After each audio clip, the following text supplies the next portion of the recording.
आज हम हिंदी व्याकरण के कुछ महत्वपूर्ण प्रश्नों को लेकर आए हुए हैं। आइए हम देखते हैं, पहले प्रश्न स्टार्ट करते हैं। पहला प्रश्न है कि वैज्ञानिक तथा तकनीकी शब्दावली आयोग की स्थापना किस वर्ष हुई थी? वैज्ञानिक तथा तकनीकी शब्दावली आयोग की स्थापना किस वर्ष हुई थी? ऑप्शन से पहला वर्ष 1961, वर्ष 1960, वर्ष 1965, वर्ष 1963। तो फ्रेंड्स, वैज्ञानिक तथा तकनीकी शब्दावली आयोग की स्थापना वर्ष 1961 ईस्वी में हुई थी। ए ऑप्शन सही होगा। अगला प्रश्न है, हिंदी की उपभाषाएं कितनी हैं?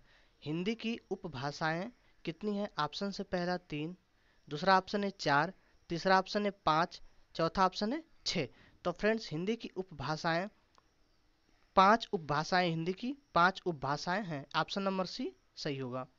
अगला प्रश्न है, इनमें से कौन सी बोली पूर्वी हिंदी की नहीं है? पूछ रहा है कि इनमें से कौन सी बोली पूर्वी हिंदी की नहीं है। ऑप्शन से पहला अवधी, दूसरा ऑप्शन बिहारी, तीसरा ऑप्शन बघेली, चौथा ऑप्शन छत्तीसगढ़ी। तो फ्रेंड्स, पूर्वी हिंदी बोली नहीं है, तो ऑप्शन हमारा सही होगा, बी ऑप्शन सही होगा, बिहारी पूर्वी हिंदी नहीं है। अगला ऑप्शन है, पश्चिमी हिंदी की बोली नहीं है। पश्चिमी हिंदी की बोली नहीं है। ऑप्शन से पहला कौरवी, दूसरा ऑप्शन हरियाणवी, तीसरा ऑप्शन अवधी, चौथा ऑप्शन बुंदेली। तो फ्रेंड्स, पश्चिमी हिंदी की बोली नहीं है, तो ऑप्शन नंबर हमारा सी सही होगा, अवधी पश्चिमी हिंदी की बोली नहीं है। अगला प्रश्न है, पश्चिमी हिंदी की बोलियों की संख्या कितनी है? पश्चिमी हिंदी की बोलियों की संख्या कितनी है? ऑप्शन से पहला 2, दूसरा ऑप्शन है 3, तीसरा ऑप्शन है 4 और चौथा ऑप्शन है 5। तो फ्रेंड्स, पश्चिमी हिंदी की बोलियों की संख्या 5 है। ऑप्शन नंबर डी हमारा सही होगा, 5 सही होगा।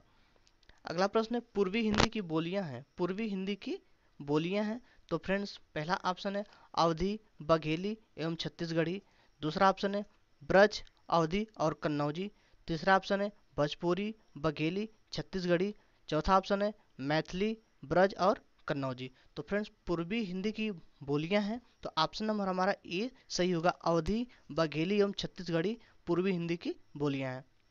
अगला प्रश्न देखते हैं, भोजपुरी, मगही और मैथिली बोलियां किससे संबंधित हैं?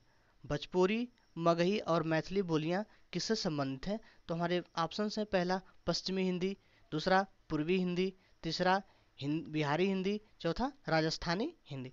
तो फ्रेंड्स, भोजपुरी, मगही और मैथिली बोलियां किससे संबंधित है? तो ऑप्शन नंबर सी होगा, बिहारी हिंदी से संबंधित है, बिहारी हिंदी से संबंधित है। ऑप्शन नंबर सी सही होगा।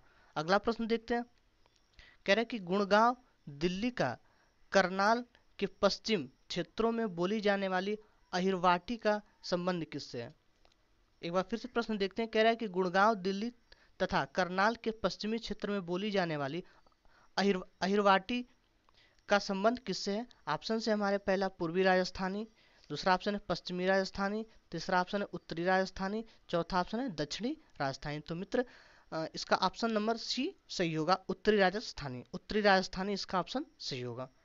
अगला प्रश्न है, मैथिली में साहित्य सृजन करने वाला रचनाकार कौन है? मैथिली में साहित्य सृजन करने वाला रचनाकार कौन है? तो ऑप्शन है हमारे विद्यापति, दूसरा ऑप्शन है भारतेंदु, तीसरा ऑप्शन है सरहर पार, चौथा ऑप्शन है अज्ञे। तो फ्रेंड्स, इसका ऑप्शन नंबर ए सही होगा, विद्यापति मैथिली में साहित्य सृजन करने वाले रचनाकार हैं। ऑप्शन नंबर ए सही होगा, विद्यापति। अगला प्रश्न है, पूर्वी राजस्थानी का एक अन्य नाम क्या है? पूर्वी राजस्थानी का एक अन्य नाम क्या है? ऑप्शन है मेवाती, दूसरा ऑप्शन है दुधाड़ी, तीसरा ऑप्शन है मारवाड़ी, चौथा ऑप्शन है मालवी। तो फ्रेंड्स, पूर्वी राजस्थानी का एक और अन्य नाम है, ऑप्शन नंबर बी हमारा सही होगा, दुधाड़ी। ऑप्शन नंबर बी सही होगा। अगला प्रश्न है, निम्नलिखित में से कौन सी बोली में कृष्ण काव्य और रीतिकालीन साहित्य का सृजन हुआ है? कृष्ण काव्य और रीतिकालीन साहित्य का सृजन हुआ है। ऑप्शन से पहला अवधी, दूसरा ऑप्शन है भोजपुरी, तीसरा ऑप्शन है ब्रजभाषा, चौथा ऑप्शन है कौरवी। तो मित्र, कृष्ण काव्य और रीतिकालीन साहित्य का सृजन ब्रज भाषा में हुआ है। ऑप्शन नंबर सी सही होगा, ब्रज भाषा में हुआ है। अगला प्रश्न है, गोस्वामी तुलसीदास की रचना कवितावली किस भाषा में रची गई है? तो ऑप्शन है पहला अवधी, दूसरा ऑप्शन है ब्रजभाषा, तीसरा ऑप्शन है मैथिली, चौथा ऑप्शन है बुंदेली। तो मित्र, गोस्वामी तुलसीदास की रचना कवितावली किस भाषा में रची गई है? तो इसका ऑप्शन नंबर बी सही होगा, ब्रजभाषा में रची गई है, ब्रजभाषा में रची गई है, ऑप्शन नंबर बी सही होगा।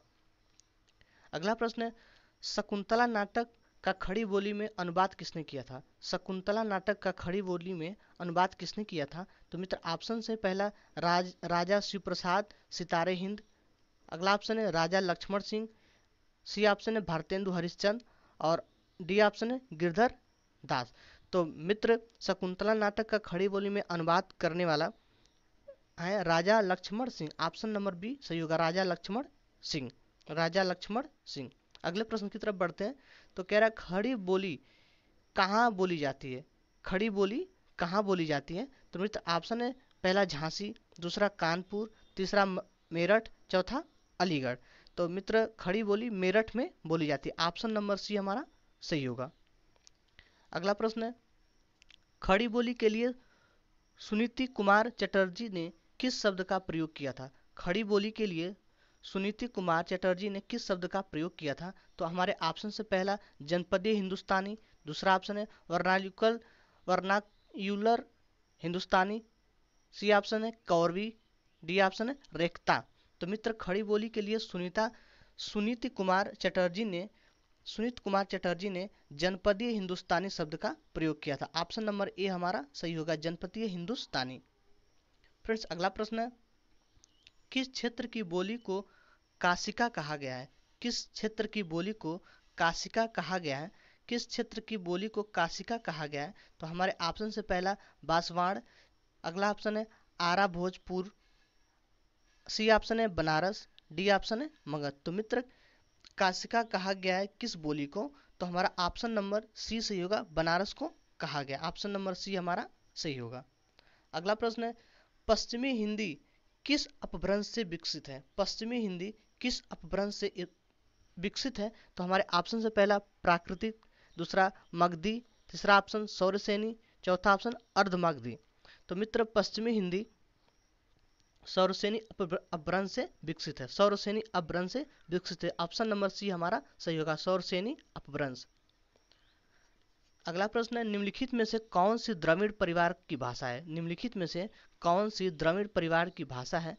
तो हमारे ऑप्शन से पहला उड़िया, दूसरा बांग्ला, तीसरा असमिया, चौथा कन्नड़। तो फ्रेंड्स, ऑप्शन नंबर हमारा डी सही होगा, कन्नड़ द्रविड़ परिवार की भाषा है। अगले प्रश्न की तरफ बढ़ते हैं। कह रहा, पश्चिमी हिंदी की सर्वाधिक प्रमुख बोली इनमें से कौन सी है? पश्चिमी हिंदी की सर्वाधिक प्रमुख बोली इनमें से कौन सी है? ऑप्शन से हमारे पहला ब्रजभाषा, दूसरा खड़ी बोली, तीसरा बुंदेली, चौथा बांगरू। पहला ऑप्शन है ब्रजभाषा, दूसरा खड़ी बोली, तीसरा बुंदेली, चौथा बांगरू। तो कह रहा पश्चिमी हिंदी की सर्वाधिक प्रमुख बोली जाने वाली कौन सी भाषा है? तो फ्रेंड्स, ऑप्शन नंबर ए सही होगा, ब्रजभाषा बोली जाने वाली सबसे प्रमुख बोली जाने वाली भाषा है, पहला ऑप्शन सही होगा, ब्रजभाषा। लास्ट प्रश्न को देखते हैं, ब्रजभाषा किस अपभ्रंश से विकसित है? कह रहा है ब्रजभाषा किस अपभ्रंश से विकसित है? तो ऑप्शन समान है, पहला सौरसेनी अपभ्रंश, मागधी अपभ्रंश, अर्धमागधी अपभ्रंश, पैसाची अपभ्रंश। कह रहा है ब्रजभाषा किस अपभ्रंश से विकसित है? तो फ्रेंड्स, इसका ऑप्शन नंबर ए सही होगा, सौरसेनी अपभ्रंश से ब्रजभाषा विकसित है। धन्यवाद।